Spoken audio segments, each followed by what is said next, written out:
Una estructura sin rigidez, fluida, que exige movimiento, ya sea de cuerpo y o conciencia. Círculo abierto.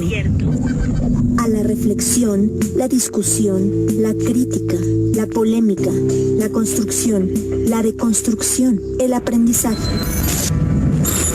Círculo abierto. Al aire.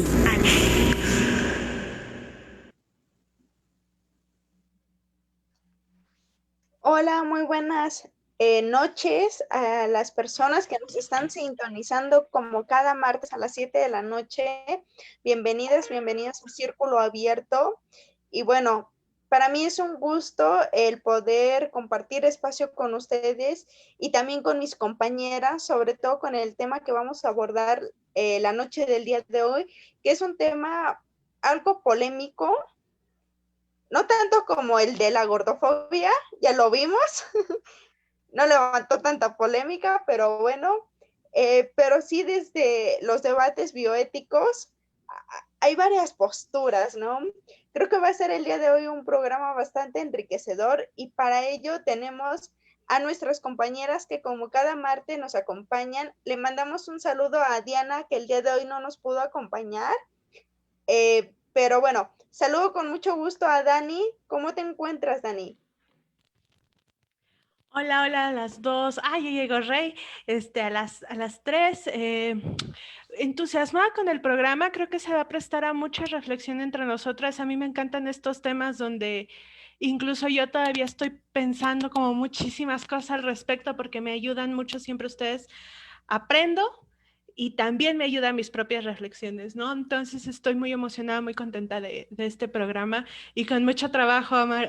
Quiero decir que ya viene septiembre, me hace muy feliz porque al igual que marzo, los considero mis meses fabulosos, ¿no? En septiembre se vienen muchas cosas maravillosas sobre aborto seguro, ¿no? Para que estemos todos al pendiente, ¿no? Di Ramona tiene proyectos, yo sé que de Ser Jóvenes también y de seguramente todos en toda Latinoamérica, en todo Hidalgo y en todo México, ¿no? Entonces, pues para darle. Qué bueno que toques el tema, Dani. Último martes de agosto, el siguiente martes ya es septiembre y bueno, a prepararse porque la lucha feminista no descansa y hasta que sea ley, no vamos a parar. Ceci, ¿cómo te encuentras esta noche?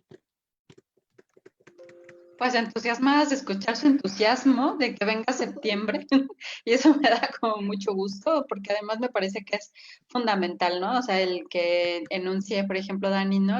Marzo y septiembre son como bueno, y noviembre si lo juntamos, ¿no? Serían como meses fundamentalmente de movimiento feminista para conseguir pues aquellos derechos que finalmente necesitamos que ya estén habilitados para todas. Entonces, eso me entusiasma mucho de escucharlas. Entonces, pues eso, muy feliz, muy contenta con un tema complejo. Yo, igual que Dani, estoy constantemente reflexionando al respecto y pues eso, pongamos lo que hay en la mesa y veamos qué vamos reflexionando, compañeras.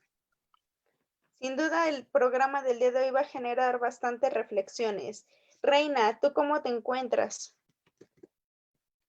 Aquí corriendo un poco, estaba en otra actividad con algunas compañeras, pero pues igual que ustedes comparto la expectativa sobre este programa y también pues bastante emocionada de poder justo debatir entre ustedes y reflexionar entre ustedes, pues este tema que enlaza quizás también a otros temas que se han venido reflexionando ampliamente en los movimientos feministas y que creo que sí resulta bastante nutritiva esta reflexión.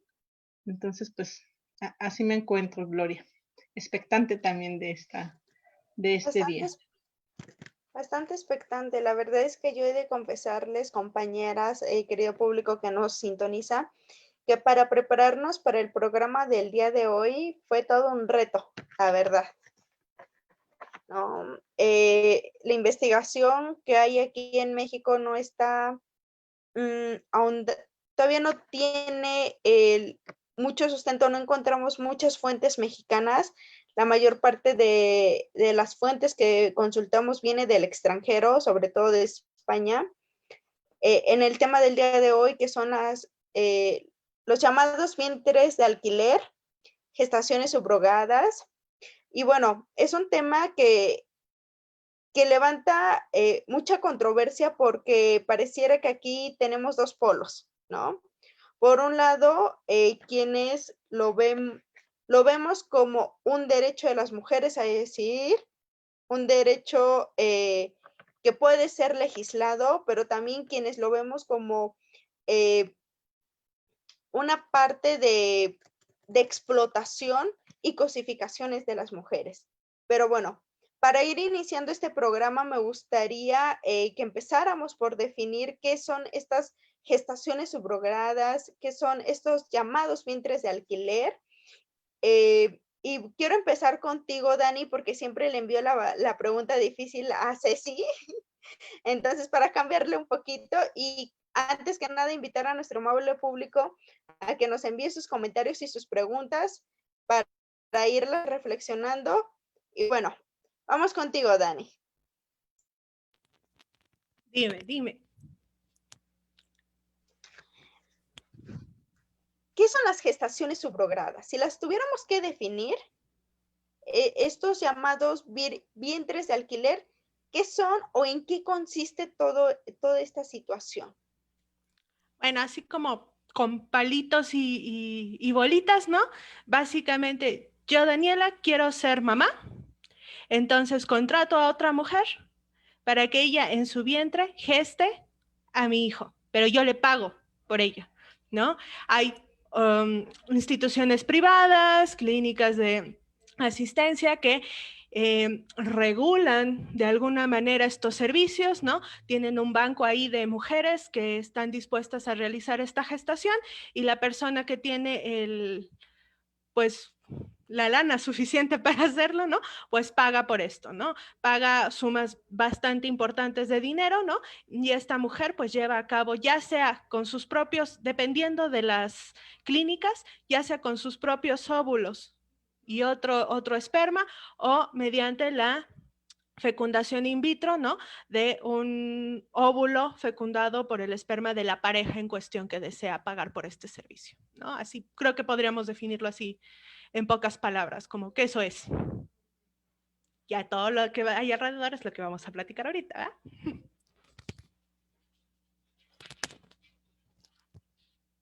Creo que no se escuchaba, ¿verdad? Justo tocas dos puntos que me parecen importantes poner sobre la mesa. El primero es que hay un deseo por ejercer ya sea la maternidad o la paternidad, ¿no? Pero que también hay quienes, hay empresas que se forman como intermediarios aquí, ¿no?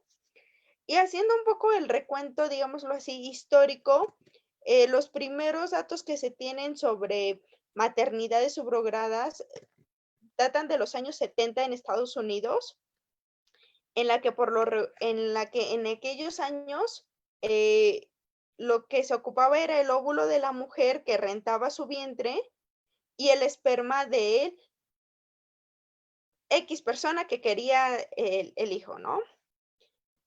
Durante los años 80, ya llegando a los 90, se da el primer caso en el que, se me olvidó el nombre, ahorita lo recuerdo, no se me olvida, en el que justo una de las mujeres dice, es que yo ya no quiero entregar a mi hijo porque yo formé una conexión emocional. Se van a juicio y se desconocen los derechos biológicos de la mujer sobre el hijo, ¿no? Y lo gana el juicio, bueno, una pareja adinerada en Estados Unidos. Y también con el avance de la ciencia se empiezan a llevar a cabo los llamados, se me olvidó el nombre, el término médico, pero bueno, es que es un implante embrionario, ¿no? El óvulo y el esperma, que no necesariamente son de la mujer, se implantan, ¿no? O sea, ya se fecundaron y es implantado dentro del vientre de la mujer que está rentando su cuerpo. Esto ha abierto un debate bastante polémico, digámoslo así, porque es una práctica social que se lleva a cabo aunque no es reconocida. Todavía se encuentra dentro de la clandestinidad. ¿Por qué? Porque si vemos en nuestro país y buscamos, en la mayor parte de nuestro país no está ni prohibido, pero tampoco aprobado dentro de los códigos penales.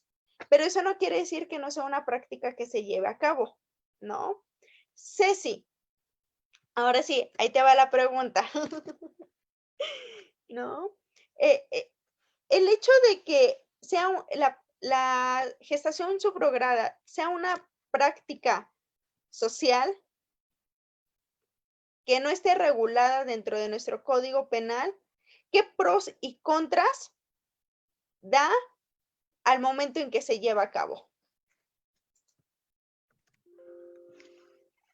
Justo creo que estaba pensando en estas como posibilidades que se dan justo dentro de nuestras legislaciones para diferentes temas, en donde lo que hay como una especie de premisa que dice que si no está prohibido, que si no está eso, que si no está prohibido, entonces es posible, ¿no? O sea, como que se pueden encontrar los recovecos necesarios para llevar a cabo diferentes tipos de prácticas. Y yo creo que justo en el tema en que estamos tratando hoy, pues esa es una de las razones por las cuales podemos encontrar diversos casos, diversas experiencias que han posibilitado la existencia de la gestación subrogada, no siempre con las mejores condiciones para las personas que participan en el contrato. Y sobre todo, yo creo que ya empezamos a ir identificando, ¿no? Como diferentes como condiciones en las cuales se llevan a cabo estos contratos y en donde muchas veces las personas que son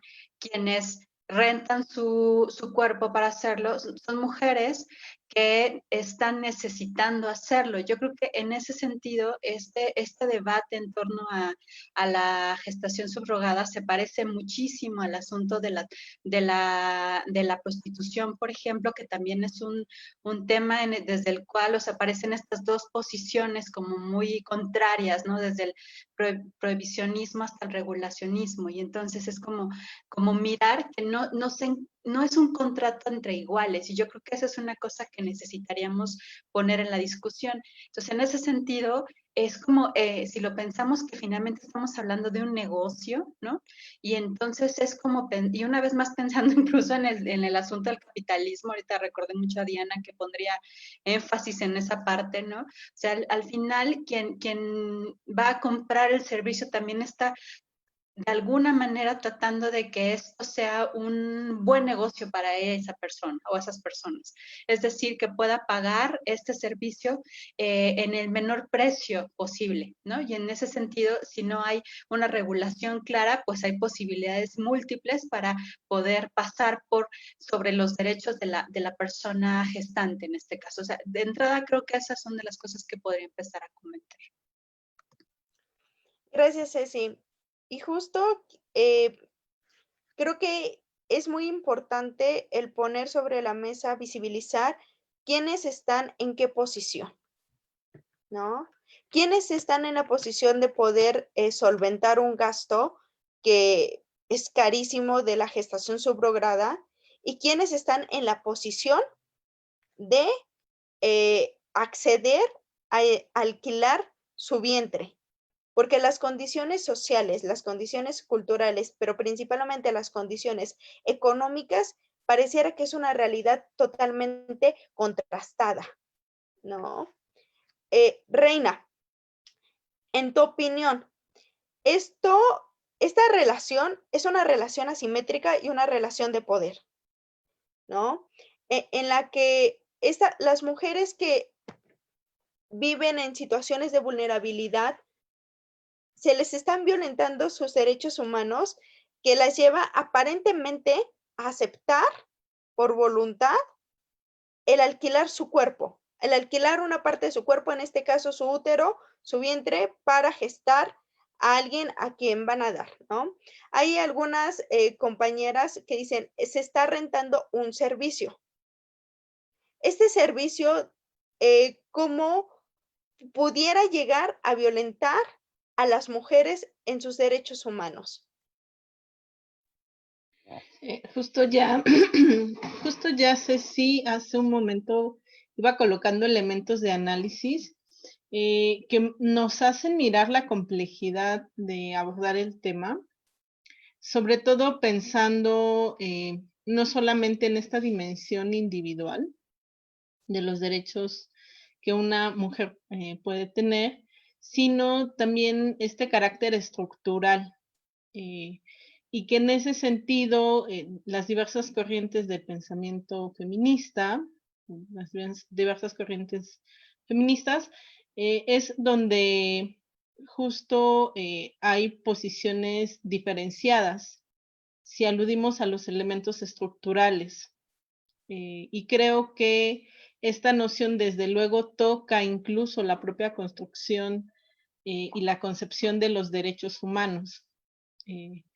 Es decir, no está como exenta de poder mirarse esta construcción de los derechos humanos desde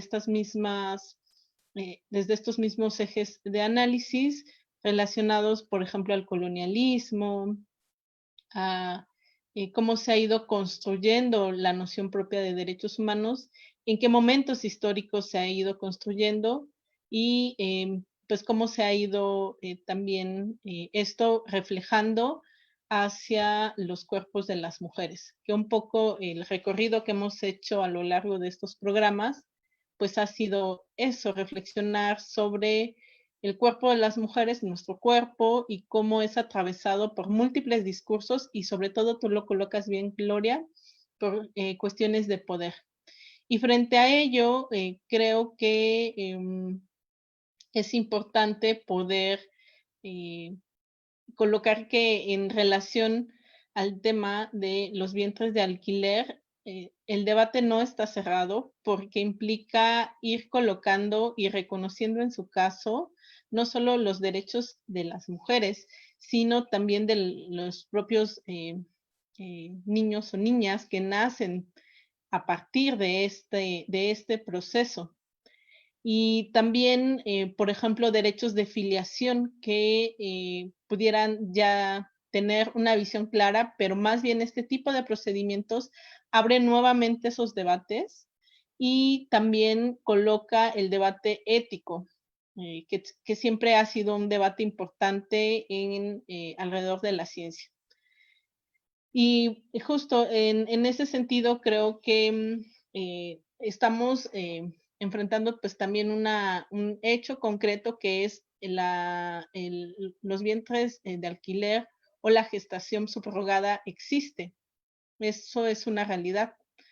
¿En qué condiciones se está produciendo? Y en sí mismo, ¿por qué llegamos a este punto en el cual los cuerpos de las mujeres pues son usados para ello?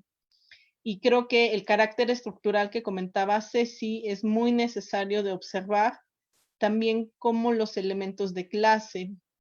¿Quiénes son? No solo las mujeres que están en esta condición o quienes están en esta o acuerdan este tipo de procedimientos, sino quiénes son los que acceden o quiénes son los que pueden pagarlo y quiénes son también pues todos los servicios asociados a la práctica.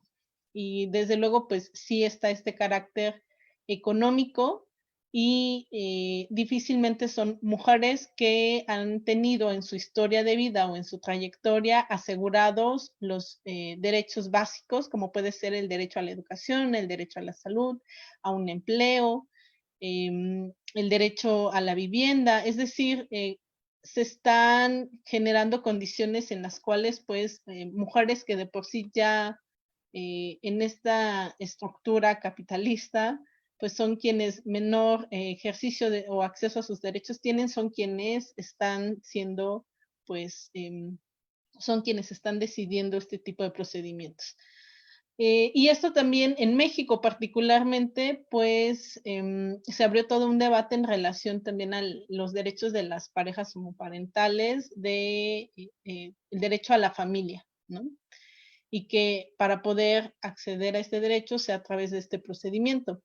pero no es el único procedimiento, ¿no?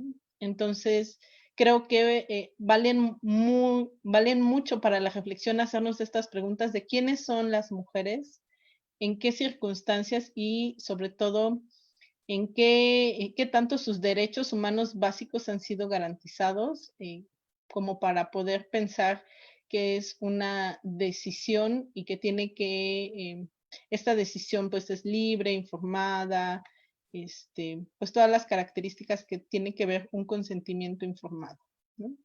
Y bueno, son algunos elementos que me gustaría ir colocando. Gracias, Reina. Y quiero retomar una investigación que hizo Lidia Cacho, periodista mexicana, que tituló Úteros en alquiler, abdicar a los derechos reproductivos, en la que ella, de acuerdo a la investigación que realiza, más o menos aproxima que las ganancias en la industria de vientres de alquiler alcanzan los 2,000 millones de dólares. Pero ojo, esos 2,000 millones de dólares, la mayor parte se la quedan las empresas intermediarias. Es decir, aquellas clínicas particulares que solamente le llegan a dar, en algunos casos, una fracción mínima a la mujer que está rentando su vientre. De igual forma, en esta misma investigación que ella realiza, señala que México y la India son los principales países en los cuales se llevan a cabo este tipo de procedimientos, pero no solamente es mencionar a México, sino que hay estados que señalan de manera muy precisa, como lo es Tabasco y Sinaloa, por las condiciones sociales, culturales y económicas en las que se encuentran. Y se me fue Dani porque le iba a aventar la pregunta difícil, ¿no? Ahora le va a tocar a Ceci.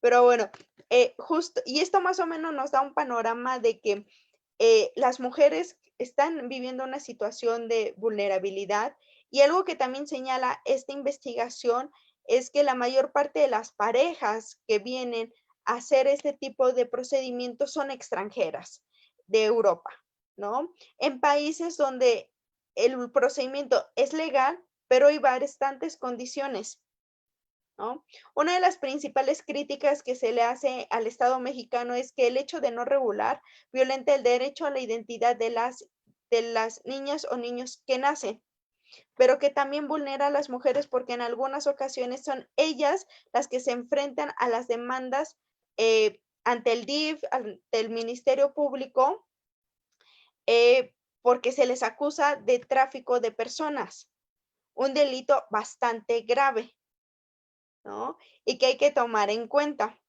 Esto nos pone en condiciones de vulnerabilidad, como bien lo mencionaba Reina, principalmente a las mujeres, pero también a los niños o a las niñas que se están gestando, ¿no? Ceci, desde tu mirada, ¿qué aspectos de coloniales podemos observar o se pueden identificar en este fenómeno? Pensé que ya me había salvado porque había regresado Dani, pero no. Yo creo que es una pregunta compleja y a lo mejor no tanto. Si pensamos que precisamente, voy a tratar de enfocarme en términos de lo que decía hace rato al respecto de que finalmente cuando pensamos en el cuerpo de las mujeres como una mercancía, que ese es uno de las posiciones desde las que se mira esta problemática, y esta mercancía corresponde a un sistema económico que es un sistema económico capitalista, y el origen del capitalismo está muy relacionado precisamente con el colonialismo. Yo creo que ahí podemos justamente como empezar a poner las bases para problematizarlo. Si tomamos en cuenta lo que ya han ustedes mencionando tanto tú como Reina, al respecto de cuáles son las características de las personas que participan en este tipo de contratos de ambas partes, ¿no? O sea, en términos de quien vende su cuerpo y quien finalmente está comprando el cuerpo. En ese sentido, lo que miramos una vez más son condiciones evidentemente desiguales en términos de acceso a la riqueza y acceso al poder, etcétera, etcétera. Y en ese sentido es un sistema que se va reproduciendo en términos de valores coloniales. ¿Quiénes usualmente son quienes pagan el servicio, ya lo dijiste tú claramente, es gente que generalmente viene de países europeos o estadounidenses, o sea, esta fórmula de el acceso al capital, la raza blanca, estas personas que son consideradas exitosas porque finalmente tienen las posibilidades económicas para poder acceder a este servicio.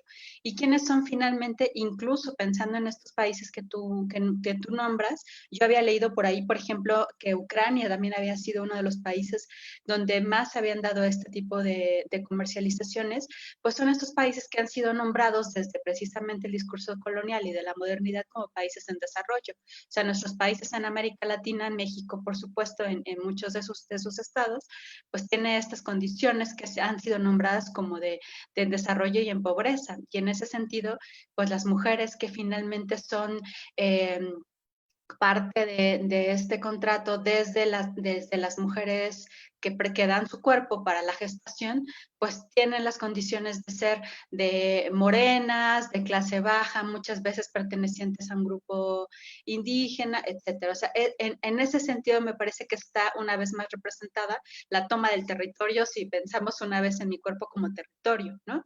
Y otra vez esta toma del territorio por parte de estos hombres blancos, ¿no? O sea, no solo nos falta quizá la parte metafórica de lo barbado, pero ahí están, ¿no? O sea, está representado en estas figuras. Yo creo que mucho es eso y además yo creo que esto tendríamos también que pensarlo desde lo que también en algún momento platicamos al respecto del racismo, ¿no?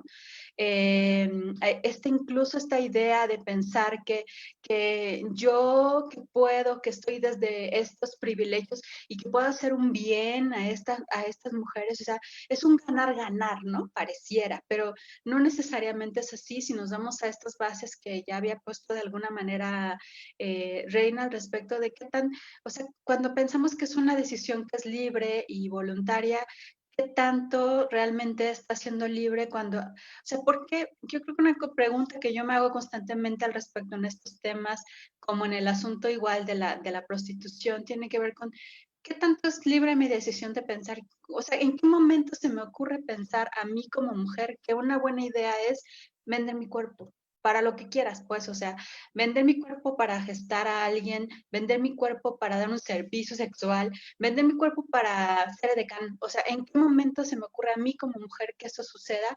¿Y por qué no hay tantos hombres pensando en eso? No sé si me explico. Yo creo que ese tipo de cosas también están puestas ahí en la misma reflexión incluso de lo colonial, pues, ¿no? Gracias, Ceci. Y justo quiero retomar esto porque hay quienes, como Lidia Cacho, mencionan que en el debate bioético se dice, es que es un ganar-ganar, ¿no? Yo te doy un servicio, pero esa renta de servicio se hace a partir de cosificar el cuerpo de la mujer. ¿Cómo se hace? A partir de, voy a alquilar una parte de mi cuerpo. Finalmente, el producto o el objeto va a ser un ser humano, una persona, que como bien nos los comentaba Reina, podemos aquí caer en situaciones de violación de derechos humanos porque se da toda una circunstancia económica que está influyendo ahí para que se esté gestando, ¿no? Pero incluso algo que se ponía sobre el punto era, no siempre es ganar, ganar, porque el embarazo conlleva un riesgo. El embarazo no es como nos los han pintado la mejor etapa de las mujeres, o sea, la salud de las mujeres es cuando más se ve vulnerable. Y en muchas ocasiones, las mujeres que están aceptando rentar su cuerpo, no tienen las condiciones económicas para tener una buena alimentación, servicios de salud. ¿Por qué menciono esto? Porque en teoría se supone que las clínicas particulares están encargadas de vigilar que se dé un cuidado prenatal, vigilar que estén alimentándose sanamente. Sin embargo, las investigaciones también han denotado que la realidad no es esa. que las empresas capitalistas, por ahorrarse ese dinero, se lo quedan y dejan a un lado la salud de las mujeres. Dani, espero que no se te vaya el internet con esta pregunta que te voy a hacer, ¿no? Pero desde esta perspectiva en la que justo es el cuerpo de las mujeres la que va a dar un servicio, se le podría ver como el ejercicio de un derecho sexual y reproductivo. La última parte no te escuché, Glo. Mi internet No te está asqueroso. preocupes. Te entendí la parte que me decías, bueno, desde la perspectiva de un servicio y... De que las mujeres al utilizar su cuerpo para brindar un servicio, en este caso la gestación, hay quienes lo ven como como que la mujer está ejerciendo sus derechos sexuales y reproductivos. Desde tu mirada, ¿cómo lo ves?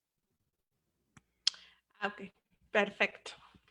No, de hecho, no. Uno, porque creo que podemos poner perfectamente bien sobre la mesa la gran diferencia entre por qué esto se está empujando y el derecho a decidir sobre nuestros cuerpos, aborto, se está parando, ¿no? Desde ahí podemos ver perfectamente cómo es que lo que tiene que ver de verdad con mi decisión, o sea, con lo que yo sí quiero y no quiero en mi cuerpo, bajo las condiciones libres en las que yo puedo hacerlo y mi autonomía y mi libertad, me lo quieren truncar y algo en lo que me pagan para utilizar mi cuerpo se está echando para adelante, ¿no?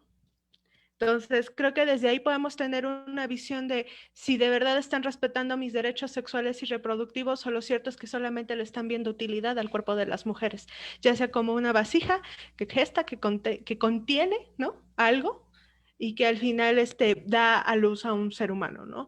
O si realmente están pensando en mí como mujer, mis necesidades, mis circunstancias, mis decisiones, mis pensamientos y mi circunstancia de vida e incluso, como bien lo decía Reina hace un rato, mis derechos humanos, ¿no? Entonces, aquí hay, por ejemplo, bien lo decía también Ceci, ¿no? Tenemos la parte de la regularización de la prostitución, ¿no? Los vientres de alquiler y la prohibición del aborto. Los tres tienen que ver con el derecho, bueno, con nuestros cuerpos, con nuestra autonomía, pero debería de ponerse a consideración si de estos tres, ¿cuál de verdad está teniendo que ver con una libre decisión, albedrío de la mujer independientemente de su situación económica, racial, su edad? Y en cuáles estamos dándole utilidad a una función biológica que las mujeres tienen y que entonces me resulta útil para mí que yo puedo pagarla, ¿no? Estas dos tienen que ver con esto, mientras que la decisión de poder abortar sí tiene que ver exclusivamente con la mujer y esa es la que se está echando para atrás, ¿no?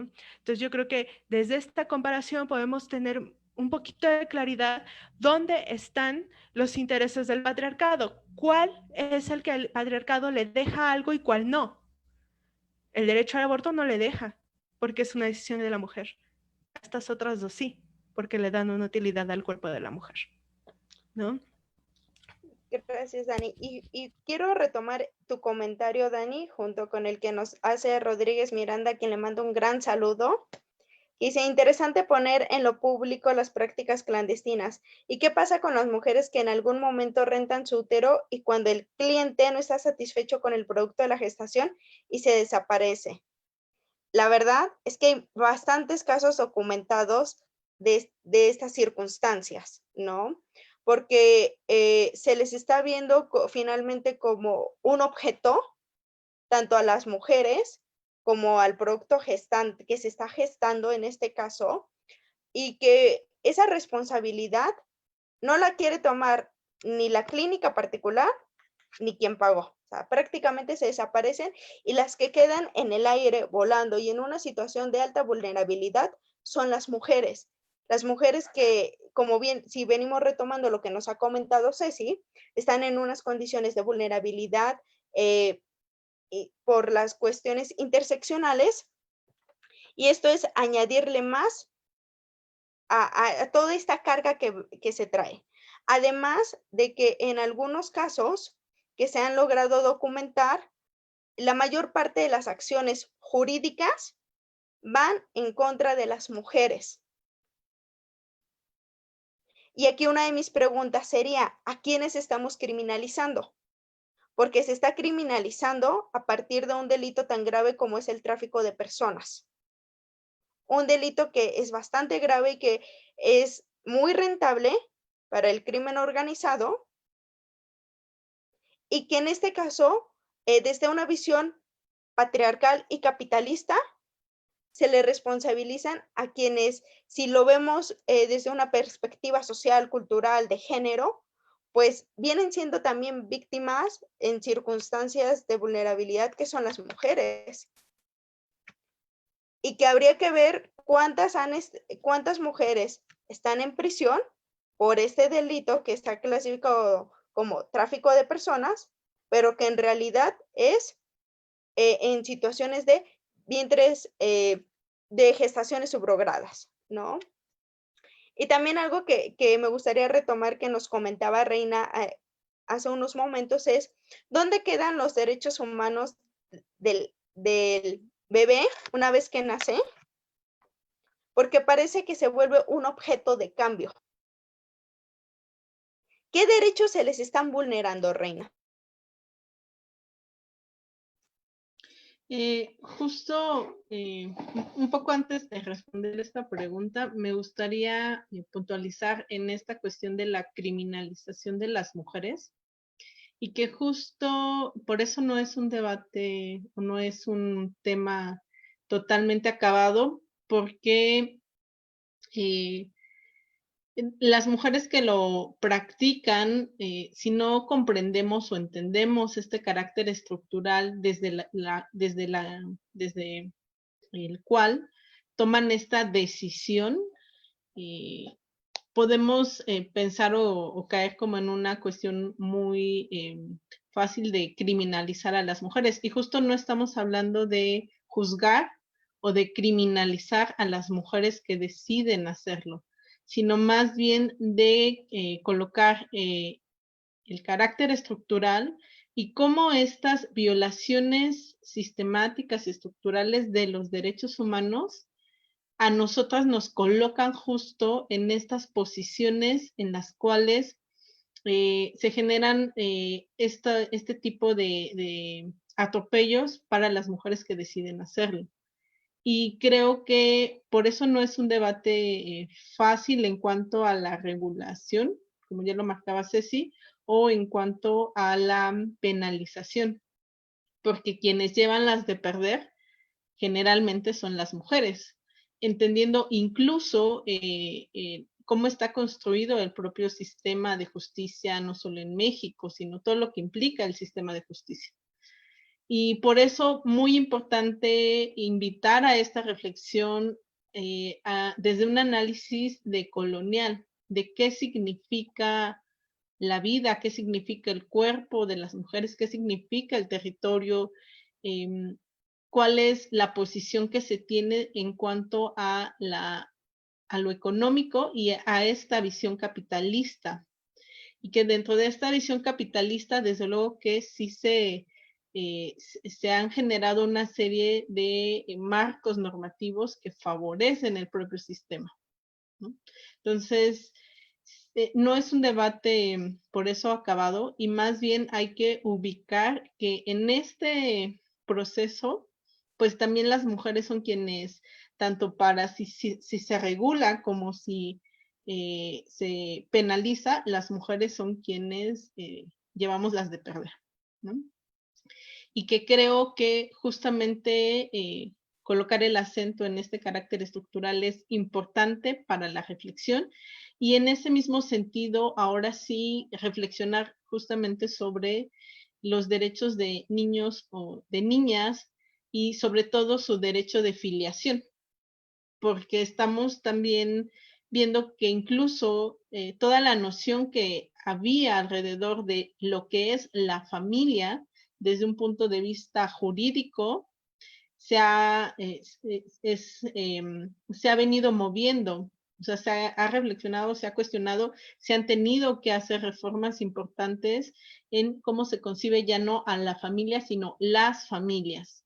Y esto también, desde luego, pues es importante que durante todo este proceso de construcción de reformas, es importante colocar en el centro la participación, que además es un derecho que que tenemos las mujeres, el derecho a participar sobre decisiones que tienen que ver con lo que nos afecta. Y en ese caso creo que en el centro del debate también tienen que estar las mujeres que han vivido estos procesos y que generen también, o sea, creo que colocar su voz es importante porque de pronto podemos justo tener como distintas voces desde la academia, desde la sociedad civil, desde incluso que no sería lo correcto, pero sabemos que también pasa al momento de legislar una mirada así religiosa y moralista. Y creo que es importante, pues, sí colocar también la participación de las mujeres que han estado en estos procesos y en el caso de niños y niñas, no dar por hecho que no tienen algo que aportar, sino justo creo que a medida que van creciendo, que van desarrollando su autonomía progresiva, pues también tienen mucho que decir respecto a estas circunstancias, sobre todo a este derecho de filiación, porque finalmente ese es un derecho de las y los niños, no es de la madre gestante y, entre comillas, porque también eso ha sido algo que se ha debatido. Estamos debatiendo o estamos pensando que las nociones que teníamos de madre, padre, hijo, pues se trastocan con estos procedimientos. Y entonces sí hay que mirarlo desde una mirada ética, desde una mirada política, desde luego, pues desde este punto de vista de colonial, pues que son procedimientos que están marcados por ciertas condiciones de clase y con intereses económicos. Y que más bien hay discursos alrededor que pueden justificar este tipo de prácticas. Pero ¿quiénes son las mujeres que están en estos procedimientos y qué tanto se ha tomado su voz y su palabra para poder legislar sobre ello? Creo que también es una pregunta necesaria y también aplicaría para el caso de los niños o las niñas que pues han nacido a partir de este tipo de procedimientos.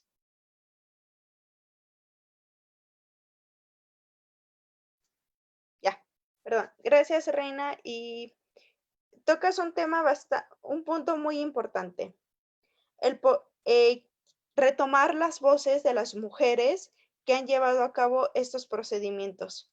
Retomar sus circunstancias, que hay que reconocer que son diversas, pero que tienen puntos encontrados. La investigación que hizo Lidia Cacho la quise retomar porque justo ella retoma testimonios de mujeres que han llevado a cabo este tipo de procedimientos. Y ella hace una observación bastante que me parece importante. Se trata de mujeres cuya situación socioeconómica era de pobreza, que tenían de 2 a 3 hijos, que muchas de ellas eran madres, jefas de familia, y que uno de los motivos que lo llevaban a hacer era para obtener dinero como una forma de sobrevivir, ¿no? Y creo que más allá de estar de sacar, digamos así, la teoría, lo que nos dicen los libros, es importante retomar las realidades de estas mujeres. Es muy importante el darles voz y permitir, más bien obligar al Estado a que regule de acuerdo a las experiencias y a las voces que han tenido estas mujeres. Porque hay mujeres que han sufrido preeclampsia, hay mujeres que quedaron con diabetes gestacional, hay mujeres que su salud se vio vulnerada a través de estos procedimientos. Y también el hecho de ver, más bien cómo se está observando, cómo se está mirando la participación de niñas y de niños que tienen derechos, pero que a partir de una práctica tan capitalista como son las clínicas que llevan a cabo este tipo de procedimientos, pues se ve como un objeto de cambio. Y creo que ustedes acaban de comentar algo que es muy importante, es, pareciera que las mujeres llevamos siempre las de perder.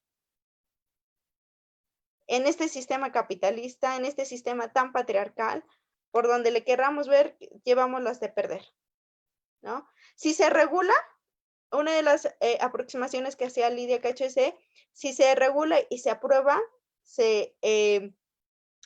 lo que es muy probable es que empiece a haber una explotación de las mujeres a través de esto y que se vuelva una nueva forma legal de violencia,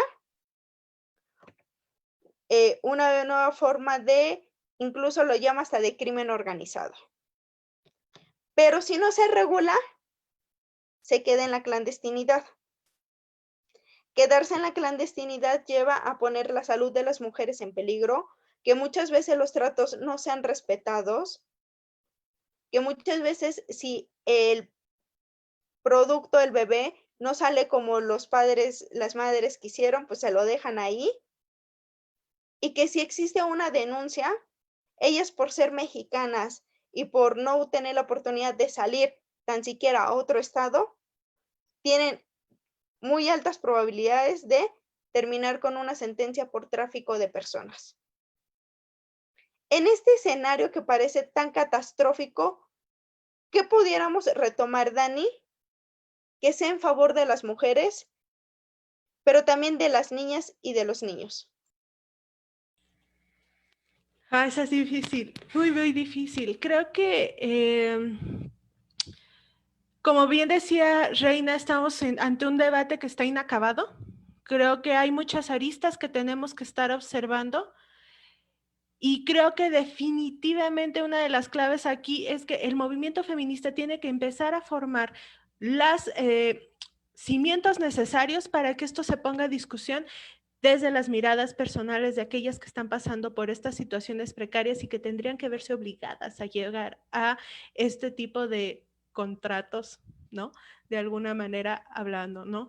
Creo que tenemos que poner sobre la mesa todas estas diversidades de servicios, tenemos que poner además no solo lo que puede pasar, sino lo que ya ha pasado, ¿no? Porque más allá de pensar en este escenario catastrófico que puede llegar a suceder, creo que la evidencia nos respalda de países que ya han tenido que pasar por esto y que en el proceso han tropezado y que se han tenido que encontrar con cuestiones sumamente terribles o en algunos casos yo no lo pensaría, buenas, ¿no?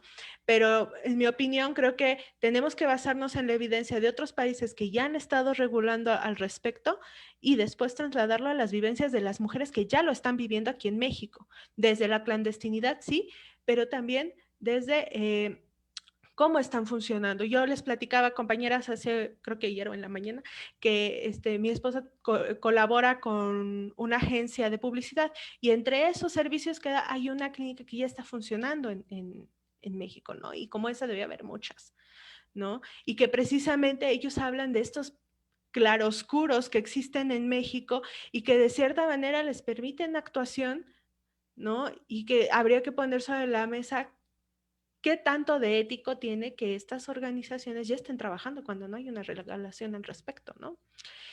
¿Qué cosas le están garantizando a las mujeres? ¿Qué agresiones están recibiendo a las mujeres? Y sobre todo, ¿qué mujeres tienen que estar llegando a realizar esto? Y lo otro que me parece de vital importancia y qué bueno que Reina lo retomó.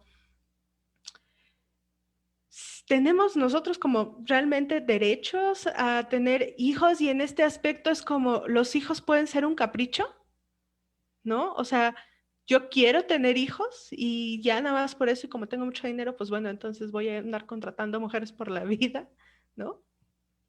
Y los pequeños y pequeñas, bueno, creo que al final hay muchas, hay una larga lista de espera que hemos hablado mucho de niños, niñas en situación de que están en necesidad de una adopción. Bueno, otra vez más, los estamos dejando en el limbo a esos pequeños y pequeñas que están ahí y que necesitan una familia y que necesitan un calor de hogar y que ellos sí tienen derecho a la familia, ¿no?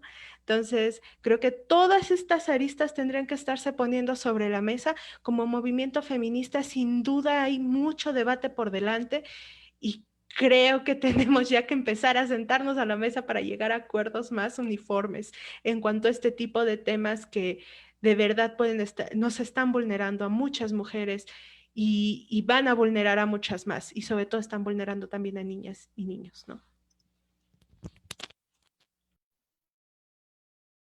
Reina, ¿quieres comentar?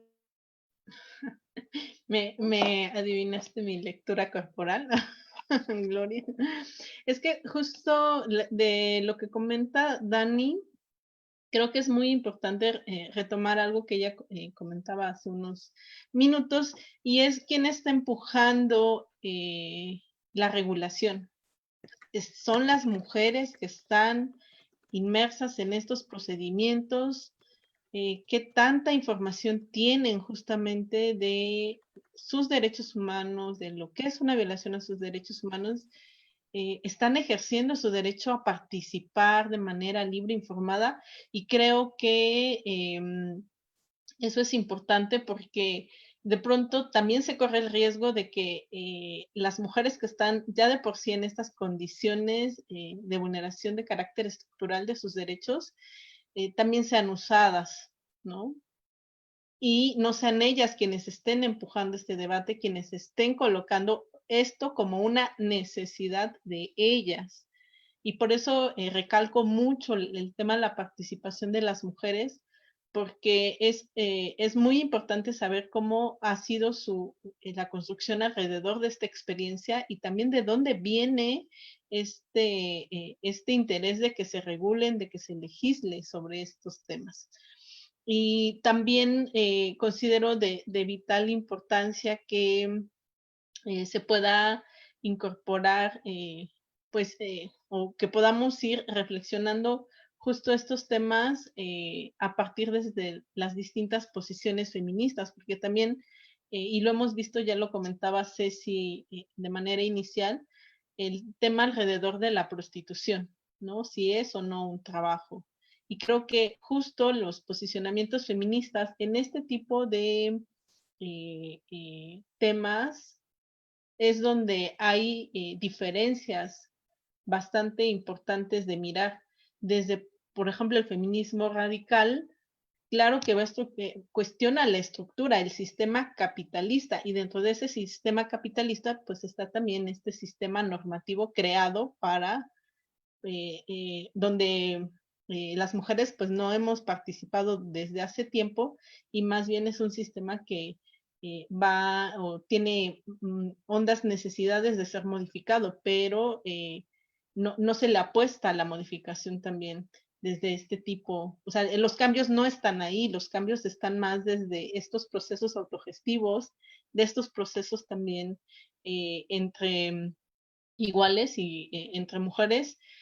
Sin embargo, también pues hay un posicionamiento más tendiente hacia la regulación dentro de este sistema capitalista. Es decir, como para que si asumimos que nos toca como la peor parte a las mujeres, pero pues al menos que esa peor parte pues no sea tan fea, ¿no? Entonces, creo que justo es como ir mirando estas diferencias importantes, y también pues ir tejiendo propuestas como también de manera consciente. Y creo que ahí pues creo que hay como procesos igual y posturas diferenciadas también, y mucho tiene que ver con la propia condición de las mujeres que participan o participamos desde estas posiciones diferenciadas. Gracias, Reina. Quisiera retomar un último punto antes de empezar a cerrar el programa, y que me parece importante. Desde una mirada clasista, desde una mirada capitalista incluso, se ha llegado a pensar que quiénes son las personas que sí tienen el derecho para tener una familia y que puedan brindar los elementos y económicos, digámoslo así, para satisfacer las necesidades básicas, se le dice, y quienes no tienen ese derecho, ¿no? Y pareciera que a través de este tipo de procesos, quienes tienen el derecho son aquellas personas que están en una posición privilegiada, ¿no? Quienes tienen la posibilidad de viajar a un país, al otro lado del mundo, para llevar a cabo este tipo de procesos y asegurarse que ese producto va a tener las características que ellos desean, ¿no? Y entonces, aquí, desde mi punto muy personal de vista, creo que se vulnera la dignidad de las mujeres, pero también de a quién se está gestando, ¿no? Ceci, ¿qué te llevas de este programa? Hay un montón de puntos de reflexión que me deja escucharlas. Estoy muy impactada, de verdad, así muy impactada por una de las cosas que decía Dani, que me pareció muy reveladora, o sea, en el sentido de cómo hemos retomado en el programa o a lo largo del programa estos tres temas, digamos, como de entrada que están relacionados con lo que decimos que es el derecho a decidir sobre nuestro cuerpo, ¿no? Pero de estos tres temas de los que estoy hablando, que es gestación subrogada, el asunto de la prostitución y el asunto de la interrupción del embarazo, hay uno en particular que no recibe el apoyo de nadie más que de nosotras, ¿no? Y de nosotras, no de todas, que es el asunto de la interrupción del embarazo. Y en los otros dos hay fuertes, ¿no? Como iniciativas, no solamente de mujeres, sino evidentemente de todo un sistema que promueve el asunto de lo que ya decía Reina al respecto de la regulación, ¿no? Por ejemplo. Y yo creo que eso para mí ha sido así sumamente revelador, claro, porque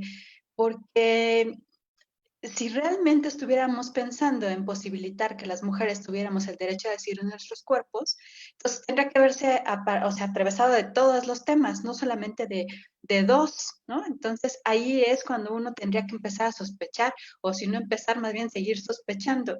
Y yo creo que en este asunto de la misma sospecha, una de las cosas que escuchando a Reina me parece que es fundamental es pensar que muchas veces desde nosotras, desde el feminismo, también necesitamos cuestionar cuáles son los orígenes, las bases de lo que estamos reflexionando al respecto de, en particular, los vientres de alquiler o el asunto de la prostitución.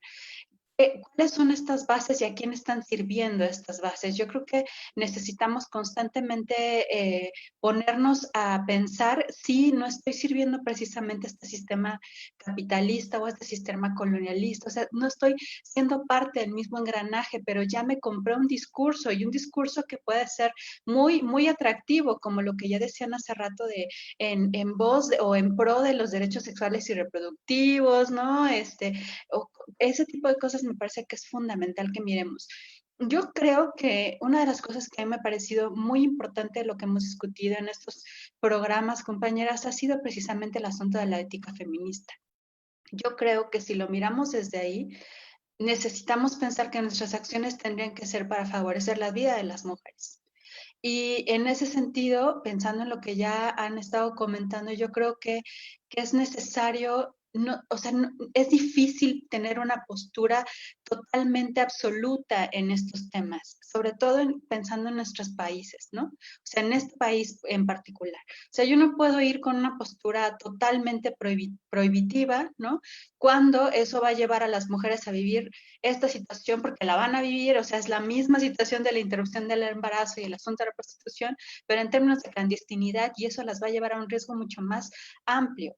Pero eso no significa entonces que entonces abramos la puerta a la regulación y que se hagan ricos los que siempre se hacen ricos una vez más sobre el cuerpo de las mujeres y la vida de las mujeres y por ende los niños y las niñas. Yo creo que en ese sentido, si pensamos en que la prioridad tiene que ver con el bienestar de las mujeres y de los infantes y las infantes, porque además yo creo que en ese sentido no tiene Los niños y las niñas no tendrían que tener un vínculo sanguíneo con las personas adultas. Es responsabilidad de todas las personas adultas promover el bienestar de la infancia. Y entonces, en ese sentido, tendríamos que estar pensando hacia ese lugar. Creo que eso es lo que me deja mucho este programa. Gracias, Ceci. Dani. Ay, me voy como muy reflexiva, hasta como que me dolió la cabeza. La verdad es que me dejó muy reflexiva muchas cosas de la que dijo Reina. Ahorita la conclusión de Ceci, lo que nos comentabas de los casos de la investigación de Lidia Cacho, me deja como con muchas cosas que pensar, ¿no? Eh, Definitivamente me quedo con esta reflexión de que si una mujer tiene que decidir entre sobrevivir o morirse, ¿no? Morirse de hambre, morirse por un aborto o por un aborto inseguro, ¿no? Le hace cualquier cosa, o sobrevivir, ¿no? A duras penas, pues para mí nunca va a ser eso una decisión de la mujer, ¿no? O sea, no es una libre decisión, no es una decisión real, ¿no? Más bien es una coerción, ¿no? Es una coerción a lo que yo, patriarcado, yo, el padrecito de tu iglesia, yo tu papá, yo tu esposo, decido qué es lo mejor para ti, punto. Y tú te friegas, ¿no? Entre subsistir o morirte. Entonces, pues para mí me queda claro que eso no tiene nada que ver con una libre decisión, con un derecho sexual y reproductivo, con una autonomía de las mujeres, ¿no? Sin embargo, también me llevo esta otra reflexión, ¿no? Bastantes yo decía, bueno, no, esto no se puede regular, ¿no? Ahora me estoy llevando esta reflexión muy nutritiva gracias a ustedes de que ciertamente seguimos poniendo en riesgo a las mujeres que caen en estas redes, ¿no? De coerción y demás, porque no les queda de otra, ¿no? Entonces creo que el debate es amplio. Hay mucho trabajo por hacer, hay mucho por ponernos de acuerdo en la medida de lo posible. Y pues eso, muchas gracias, compañeras. La verdad, yo siempre digo que estos martes a las 7 de la noche son terapéuticos para mí. Gracias. Gracias a ti, Dani. Reina. Justo pensaba en esto que compartía Dani y decía o pensaba, por eso creo que coloco mucho la participación de las mujeres y que sea una participación amplia, informada y desde posicionamientos feministas que les permitan una reapropiación de sus cuerpos. Es decir, tiene que pasar por un proceso así para que podamos siquiera mirar una posibilidad de autonomía en las mujeres que recurren a estas prácticas. Porque si no se generan esos procesos y solamente hay una simulación de participación, pues estamos totalmente alejados. O sea, el tema de la regulación no es bueno, desde mi punto de vista, no es el tema fundamental, sino de los procesos que llevan a esta regulación. O sea, qué tanto también, como en esta apertura también feminista, y creo que de ahí la historia del feminismo nos da muchas experiencias en las cuales a través, sí, justo de el compartir experiencias entre mujeres que viven estas prácticas y el generar propuestas desde las mujeres que viven estas prácticas puede ser sumamente potencializador si también se acompañan de procesos de reflexión decolonial, desde una mirada feminista, porque de ahí puede surgir como justo esto que nos pueda dar luz frente a estos debates tan complejos y que son procesos necesarios, ¿no? Como para poder pensar el tema de la regulación. Y creo que pasa no solamente en este tema, sino en muchos otros temas que muchas veces son las otras, o desde la academia, o desde la sociedad civil, o desde la religión, o desde los discursos moralistas, que se legisla como de todos estos ámbitos, pero menos de las personas implicadas, que lo viven de manera cotidiana, que son personas con esta capacidad de decidir y el derecho de participar. Y desde luego creo que pues ahí también el movimiento feminista tiene un trabajo importante que es generar estos procesos de reflexión y de construcción desde estas bases feministas. Y creo que ahí pudiéramos ir abriendo una posibilidad para generar propuestas desde estos planteamientos. Porque sí le apuesto mucho a que desde los feminismos, desde estas miradas decoloniales, se puede tener como aportes importantes que nos ayuden a dilucidar estos temas. Pero sobre todo, creo que sí va atravesado de procesos también personales, porque como bien decía Dani, no solo es como en decidir si me muero o le entro a estas prácticas y en qué condiciones le voy a entrar, si en la clandestinidad o con un contrato, ¿no?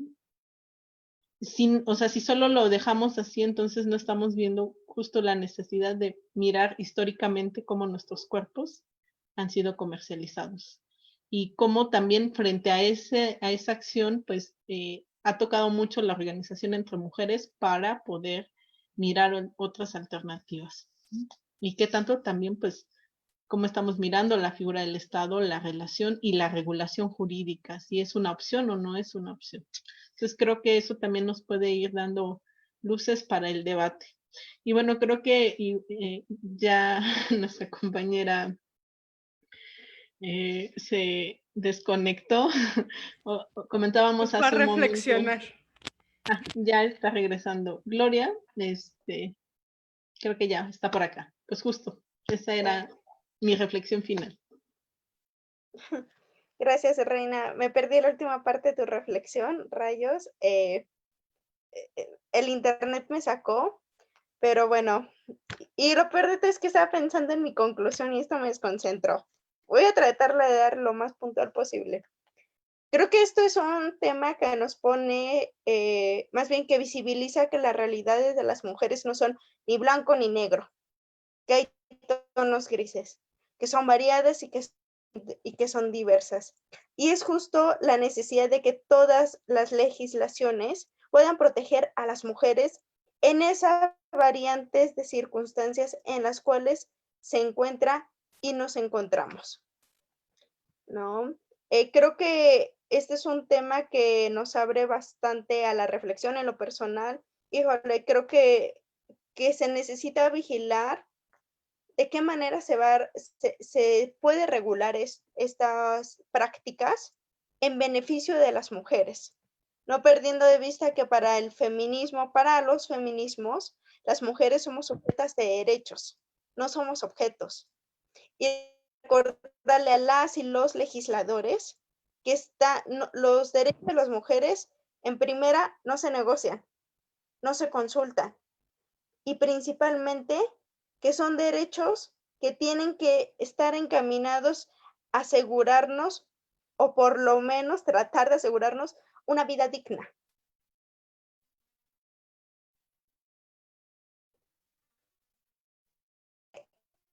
Porque son mujeres cuyas circunstancias van a depender de cómo esté legislado una práctica. ¿Sale? Y también creo que pones mucho sobre la mesa el tema del consentimiento. El consentimiento no siempre es sí, un absoluto o un no absoluto. Ese sí puede llevar muchísimas cosas y que finalmente se convierte en una coerción para poder aceptar, y que es algo que no podemos olvidar. Y finalmente, retomar las voces de las mujeres que viven estas circunstancias. Nosotras podemos hablar, nosotras podemos generar investigaciones, pero algo que nunca jamás se puede perder es la voz y las experiencias de las mujeres, porque a partir de sus experiencias es que necesitamos vigilar la regulación que se pueda llevar a cabo, sin olvidar que son sujetas de derechos. ¿Vale? Muchísimas gracias, compañeras, por todo la reflexión que hemos tenido el día de hoy. Creo que ha sido un programa bastante enriquecedor, y uno de los últimos comentarios que teníamos nuevamente era de Rodríguez Miranda, que nos decía que celebraba que viéramos a las mujeres no como un objeto de estudio, sino como sujetas de derechos. ¿Vale? Muchísimas gracias, compañeras, y al público que nos estuvo sintonizando en esta noche, les invitamos a que el siguiente martes nos vuelvan a escuchar y a reflexionar en este círculo abierto. Gracias y nos vemos hasta la próxima.